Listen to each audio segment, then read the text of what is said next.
Antibiotic സാക്ഷരതയ്ക്കായി 10 കൽപ്പനകൾ. 1. Antibiotic അരുത് ദുരുപയോഗം, അരുത് അമിത ഉപയോഗം, അരുത് സ്വയം ചികിത്സ.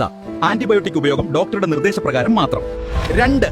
ബാക്ടീരിയ മൂലമുള്ള ചില രോഗങ്ങൾക്ക് മാത്രമായി ആന്റിബയോട്ടിക് മരുന്നുകൾ ആവശ്യമുള്ളൂ. പനി, ചുമ, ജലദോഷം തുടങ്ങി നമുക്കുണ്ടാകുന്ന രോഗങ്ങൾ ഭൂരിഭാഗവും വൈറസുകൾ മൂലമാണ്. അവ ഭേദമാക്കാൻ ആന്റിബയോട്ടിക്കുകൾ ഫലപ്രദമല്ല. 3. ആന്റിബയോട്ടിക് മരുന്നുകൾ ദുരുപയോഗം ചെയ്യുന്നത് ഗുരുതര പ്രത്യാഘാതങ്ങൾക്കിടയാക്കും. 4. ആന്റിബയോട്ടിക്കുകൾ നിർദ്ദേശിക്കണമെന്ന് ഡോക്ടറോട് ആവശ്യപ്പെടുകയോ ഡോക്ടറുടെ കുറിപ്പടിയില്ലാതെ അവ വാങ്ങിക്കഴിക്കുകയോ ചെയ്യരുത്. 5. ചികിത്സയ്ക്ക് ശേഷം അവശേഷിക്കുന്ന ആന്റിബയോട്ടിക്കുകൾ പിന്നീട് വീണ്ടും ഉപയോഗിക്കരുത്. 6. അവശേഷിക്കുന്നതോ കാലാവധി കഴിഞ്ഞതോ ആയ ആന്റിബയോട്ടിക്കുകൾ മണ്ണിലോ ജലാശയങ്ങളിലോ വലിച്ചെറിയരുത്. അവ സമീപത്തെ സർക്കാർ ആശുപത്രിക്കോ ഫാർമസിക്കോ കൈമാറുക. 7.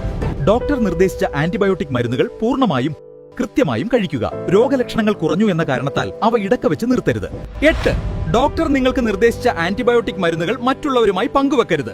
മറ്റുള്ളവർക്ക് നിർദ്ദേശിച്ച മരുന്നുകൾ വാങ്ങി കഴിക്കുകയും അരുത്. 9. കോഴി വളർത്തലിലും മത്സ്യകൃഷിയിലും ആന്റിബയോട്ടിക് മരുന്നുകൾ വെറ്റിനറി ഡോക്ടറുടെ നിർദ്ദേശപ്രകാരം മാത്രം ഉപയോഗിക്കുക. കോഴികളുടെ വളർച്ച കൂട്ടാനായി ഒരു കാരണവശാലും ആന്റിബയോട്ടിക്കുകൾ ഉപയോഗിക്കരുത്. 10. ആരോഗ്യപരമായ ജീവിതത്തിനു ഏറ്റവും ഉത്തമം അണുബാധകൾ തടയുകയാണ്. അതിനായി അടിക്കടി കൈകൾ സോപ്പ് ഉപയോഗിച്ച് വൃത്തിയായി കഴുകുന്നത് ശീലമാക്കുക. ലഭ്യമായ പ്രതിരോധ കുത്തിവെപ്പുകൾ കൃത്യമായി എടുക്കുക. രോഗികളുമായി അടുത്തിടപഴകുന്നത് ഒഴിവാക്കുക. എന്റെ കേരളം ആന്റിബയോട്ടിക് സാക്ഷര കേരളം.